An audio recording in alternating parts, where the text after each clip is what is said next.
পাশে, ইসলামের পাশে থাকেন, আল্লাহ সুবহানাহু ওয়া তাআলা তাদের প্রতি বিশেষ রহমতের নজরে তাকান। যেরকম আল্লাহু আকবার। আজকে এই তালিমুল কোরআন হাফিজিয়া মাদ্রাসা সমাজ এবং রাষ্ট্রের উন্নয়নে কি ভূমিকা রাখে, এই যে মাদ্রাসাগুলো, এগুলো আমাদের সমাজের উন্নয়নে কি ভূমিকা রাখে, এই বিষয়ে আলোচনা করার চেষ্টা করব ইনশাআল্লাহ। আলহামদুলিল্লাহ, ইতিমধ্যেই আমাদের এই যে পাড়ায় মহল্লায় বিল্ডিংয়ের এই মাদ্রাসাগুলো অত্যন্ত জনপ্রিয়তা লাভ করেছে। কি বলেন, জনপ্রিয় কিনা? জনপ্রিয়তা লাভ করেছে। আমার বাংলাদেশে মাদ্রাসা, ছোট ছোট মাদ্রাসাগুলো, নুরানি মাদ্রাসা, হাফেজিয়া মাদ্রাসা, তালিমুল কোরআন মাদ্রাসাগুলো এত জনপ্রিয়তা লাভ করেছে, মানুষ এই মাদ্রাসাতে এত বেশি তার ছেলে মেয়েদেরকে দেয়, সন্তানদেরকে দেয়। এই মাদ্রাসাগুলো আজকে প্রচলিত শিক্ষা ব্যবস্থার মাথা ব্যথার কারণ হয়ে দাঁড়িয়েছে, ঠিক না? আজকে হাহুতাশ করছে, আজকে আমরা স্কুলে ছেলে পাচ্ছি না। প্রাইমারি স্কুলগুলো যখন ভিজিট করা হয় তখন দেখা যায় মাদ্রাসায়, নুরানি মাদ্রাসাগুলোতে, তালিমুল কোরআন মাদ্রাসাগুলোতে ছেলে মেয়ে ভরপুর। স্কুলে ছেলে নাই, মেয়েও নাই। আপনি দেখবেন সরকারি যে প্রাইমারি স্কুলগুলো রয়েছে সেখানে কিন্তু তাদের কাম্য ছাত্রছাত্রী নাই। এজন্য তারা মাদ্রাসাগুলোকে তাদের বিপদের কারণ মনে করছে। বিপদের কারণ মনে না করে সবার চিন্তা করা দরকার, এই প্রাইমারি স্কুলগুলোতে এক একজন শিক্ষককে 20-30 হাজার 40 হাজার টাকা পর্যন্ত বেতন দেয়। এত টাকা বেতন নেয়ার পরে তারা ছাত্রছাত্রীদেরকে কি পড়ায়? তাদের আউটপুট কি? পঞ্চম শ্রেণী পাশ করার পরে এই ছেলেগুলোর অবস্থা কি, এটা যদি পর্যালোচনা করা হয় তাইলে এটা ক্লিয়ার হয়ে যায় যে না, সরকার যে আশা করে বিল্ডিং দিয়েছে, এক একটা প্রাইমারি স্কুলের শিক্ষার 4-5 জন করে শিক্ষক দিয়েছেন। এক একজন শিক্ষক যদি গড়ে 20 থেকে 30 হাজার টাকা করে বেতন হয়, তাইলে এক একটা স্কুলের শিক্ষকদের মাসিক বেতন অন্তত 1.5 লাখ টাকা মতো আসে। আসে না? বছরে কত আসে? 18 লক্ষ টাকা। বছরে কত আসে? এই 18 লক্ষ টাকা বছরে একটা প্রাইমারি স্কুলে সরকার বিনিয়োগ করলো। কিন্তু এই 18 লক্ষ টাকা দিয়ে কি 18টা ছাত্র প্রোডাকশন দিতে পেরেছে? সরকারটা দেখবে কি দেখবে না বলেন? সরকারের টাকা মানে তো আমাদের টাকা, কি বলেন? আমাদের টাকা। এই জন্য 18 লক্ষ টাকা একটা প্রাইমারি স্কুলে সরকার এক বছরে বিনিয়োগ করে 18 লক্ষ টাকা থেকে নিয়ে 20 লাখ টাকা, কিন্তু যথাযথ আউটপুট সেখান থেকে আসে না। পক্ষান্তরে এই মাদ্রাসাগুলোতে সরকার রাষ্ট্রীয় কোষাগার থেকে একটা টাকাও দেয় না। দেয়? শিক্ষকরা কি সরকারি বেতন পায়? না, কোনো সরকারি বেতন পায় না। তারপরেও বছরের শেষে এই তালিমুল কোরআন মাদ্রাসা, নুরানি মাদ্রাসাগুলো, এক একটা মাদ্রাসা অন্তত 20 থেকে 30 জন, 40 জন, অনেক ক্ষেত্রে 50 জন ছাত্র পর্যন্ত প্রোডাকশন দেয়। যেরকম আল্লাহু আকবার। আপনি যদি প্রতিযোগিতা দেন তাইলে দেখা যাবে এই তালিমুল কোরআন, নুরানি এই মাদ্রাসা, হিফজুল কোরআন মাদ্রাসা, এই ছেলেগুলো প্রথমত সহি কোরআন পড়তে পারে। সহি কোরআন, একটু কথা বলবেন, পারে কি পারে না? আমি বাস্তব কথাগুলো বলছি, আমার কথাগুলো কেউ অন্যভাবে নেবেন না, আমি বোঝার জন্য কথাগুলো বলছি।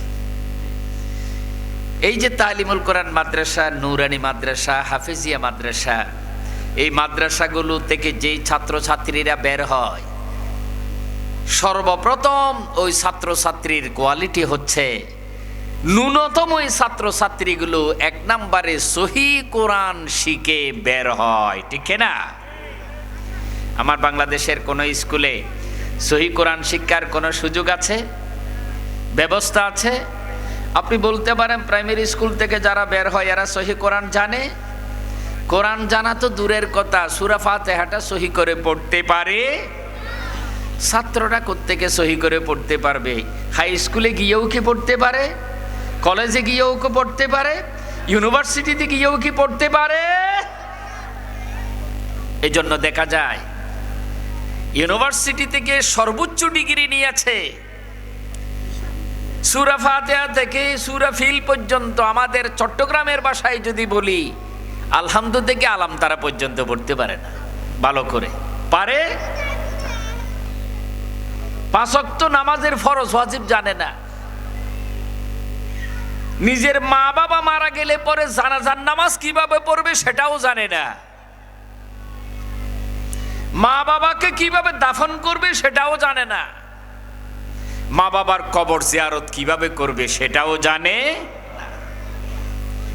তাহলে আপনি চিন্তা করে দেখেন, 18 থেকে 20 লাখ টাকা সরকার আমার স্কুলে বিনিয়োগ করছে, যুগের পর যুগ চলছে। যত ছাত্র বেরোচ্ছে, যত ছাত্রী বেরোচ্ছে, প্রথমত আমরা তাদেরকে কোরআনওয়ালা বানিয়ে বের করতে পারছি না। যেরকম ঠিক না? আমার দেশের শতকরা 92 থেকে 93% মুসলমান। এই মুসলমানের সন্তানগুলো যে সহি কোরআন শিখে পড়ে বেরোতে পারছে না, নামাজের ফরজ ওয়াজিব শিখে বেরোতে পারছে না,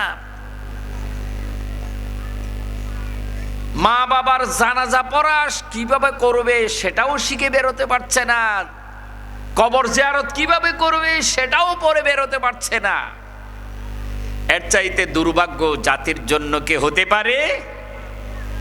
এবার আসুন দ্বিতীয় বিষয়টা। এই ছোট ছোট মাদ্রাসাগুলো দ্বিতীয় যে শিক্ষা দেয়, আপনার এই শিশুগুলো যখন আপনাকে রাস্তায় দেখে আসসালামু আলাইকুম ওয়া রাহমাতুল্লাহ, সাথে সাথে আপনার জন্য রাস্তা ছেড়ে দেয়, আপনার অত্যন্ত আদবের সাথে আপনাকে শ্রদ্ধা সম্মান দিয়ে সর্বোচ্চ সম্মানে ভূষিত করে।